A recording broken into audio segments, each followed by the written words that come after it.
This speaker has been recorded at a meeting of Addictive Eaters Anonymous. For more information, visit our website www.aeainfo.org. My name's Lynnette and I'm an addictive eater. It's really good to be here. This afternoon I've been thinking about speaking, and it's made me think about my old life that I had before I came here, and that's quite an incredible thing to be able to think back to a life that I lived for 40 years in this way, and then since then to have a very different life today. And I was thinking about just painting a picture of what my life was like, and I thought about when I was in my mid-20s and I had my own home. I'd recently separated from my addict boyfriend who I'd been with for a long time, 6 years, and I lived in my home, had inherited his 2 children as well, who lived with me for the next 5 years. But at that time, life had been difficult up until then. I had hoped that I could love him okay, and in the end, it was a difficult life for me. It wasn't how I hoped things would be or thought things should be, and wasn't okay by me. But I couldn't do anything to fix it other than leave. And I did have a very strong kind of drive for things to be okay, but I battled a lot because I couldn't change things. And yeah, so mid-20s, a couple of years on, I started to socialise, and friends and I went out to a nightclub. I was going to say that I had stopped weighing myself over 100 kilo then, and I had lost weight after making the changes that I was trying to do. I had lost some weight. I was out socialising at a nightclub, and a group of women were very pleased to see me, and they came up to me and asked me to join their rugby league club. Not as a halfback, I don't think. It was a strange thing, except that I had possibly a look that looked like I might be useful in this team, and part of it was I was fighting to survive. And I was thinking back about this time in my life. I was trying to do things that would help me. I used to go for massages. I used to go to acupuncture. I remember this day having acupuncture. I didn't know much about it, but I put these needles in, and he put this needle in somewhere in my ankle, and this bolt of lightning came out of my toe, and it hurt, and I thought he'd done something wrong, but it was just that incredible level of stuff inside me. There was no peace, and I was trying to think that I somehow feared, I want to say it's getting sick, but I didn't worry about disease or whatever, but I knew that I wasn't well and that I was dying inside. I was somehow killing myself with this life that I couldn't control, and I couldn't stop, and I couldn't change. And basically I had the next 15 years still trying to change things. I went to counselling. I did 10 years of personal growth courses, just trying to find peace, and nothing changed. Like, I had a long list of what was wrong, what was unjust, and who I blamed. And it had been for many years my mother, other people along the way, and of course then I had a new relationship and new levels of problems and focus of what I thought was going to help me, changing jobs or living situations or stress levels. And I was married by then, and it turned out I couldn't make him how I wanted him to be either. And all the while I couldn't stop eating, but I knew that I couldn't change that. And probably a couple of years before I came here, I had given up of, what that I was going to be able to fix myself. But I had nothing in front of me saying, here, this is what you do. This is what I've done. I thought coming here was weak and pathetic.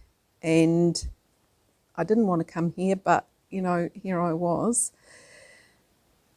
with nothing better to do and desperate. And so I came here, and suddenly in front of me was people who spoke about being just as I was. But not only that, they were saying they weren't like it anymore and that they hadn't done it.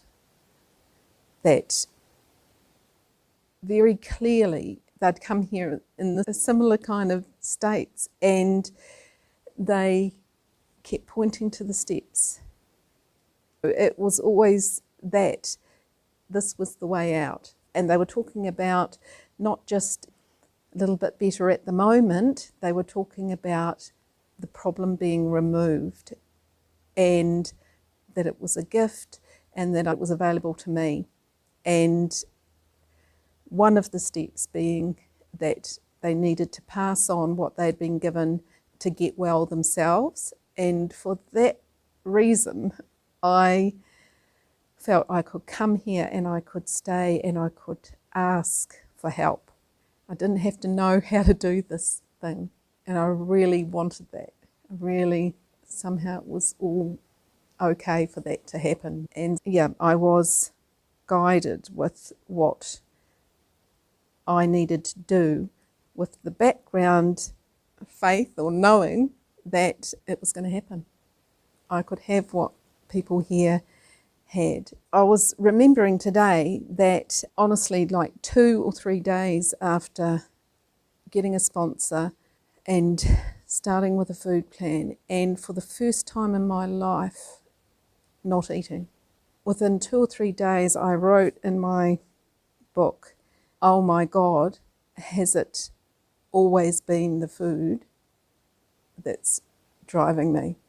Because I had never been off the food in my life, and it was just such a big relief and change inside me that I felt instantly. And I had no concept of, if somebody had said to me before, if I do this and this, you'll be sober. That word would have meant nothing to me, but it suddenly did. And it was this relief and this peace that I had always wanted but had never known. And so here I was with this chance to live sober, but I still had this life of people, places and things, and all my ideas of how things should be, and they still weren't how I thought they should be. And that's what I've needed a lot of help with. But the thing is that now I'm not tackling that on my own. I have an understanding and an experience of having a higher power, not being on my own, of being able to not do things but do things. And that's what I still have, because I have tried everything within my power. I've mothered my little heart out. I've tried and been the wife that I can be, but not everything is how I think it should be. I struggle and I battle with things on a daily basis. Thankfully, also coming in here, there was a big relief for both my husband and I, because I was able to stop focusing on him as being my problem or what was going to make things better. And here I have just absolutely been encouraged every step of the way, every time I've talked about it, my daily struggles, always about what, I need to do to be cleaning house, what I need to do about my behaviour, my thinking, my actions. And thank goodness, because it's taken a long time for me to let go of thinking that I need to change other people to be okay. Next month, my husband and I have been together 30 years, and last month we've run a business together for 20 years. I was thinking this afternoon, if I say some of the people I work with are sometimes unreasonable and sometimes unhelpful, I've had to deal with that on a daily basis at times, and I can't do anything about anybody else. And there's some people that the old job contract and employment laws, some people that don't listen to any of that, So I've had to learn how to live, and I used to go hammer and nails about what I thought was wrong or how things should be done. And somehow, not because I'm out there living this life on my own, I am out there living with my higher power, with my sponsor, with my meetings, with everybody in this program who shares with me how they are living. And it's changed for me. It just started with often my outrage about a situation, and the reaction I would get back from my sponsor would be, oh, he reacts like that, or that passes, or, that happens and then this happens. And it's just actually to this point, these days, where there's things that happen just the same that I don't even have to do anything about, because I know myself that it passes, or this will probably happen, or if I'm thinking about trying this, I know that absolutely doesn't get me anywhere and doesn't feel good and doesn't work. So it's different because it's focused on me and not on other people. And yeah, that's a relief.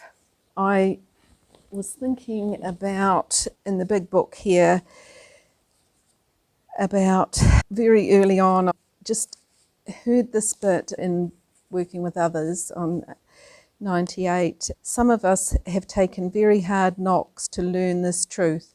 Job or no job, wife or no wife, we simply do not stop drinking so long as we place dependence upon other people ahead of dependence on God.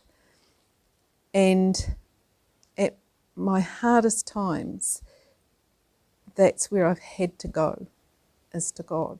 And so burn the idea into the consciousness of every man that he can get regardless of anyone. The only condition is that he trust in God and clean house. And I always just knew that he can get well, he can get sober, he can get happy regardless of anyone. And so actually today I do just have this feeling inside of me that no matter what I get to face in this life, because I don't know what circumstances I'm going to face, that I'm going to be okay, and or that I have what I need to get through. I also thought about it'll be okay in the end, and if it's not okay, it's not the end. It doesn't have to be how I think it ought to be, and I look forward to every day, and I do trust that I'll be given what I need, and I'm very grateful because it's very different to how I used to live.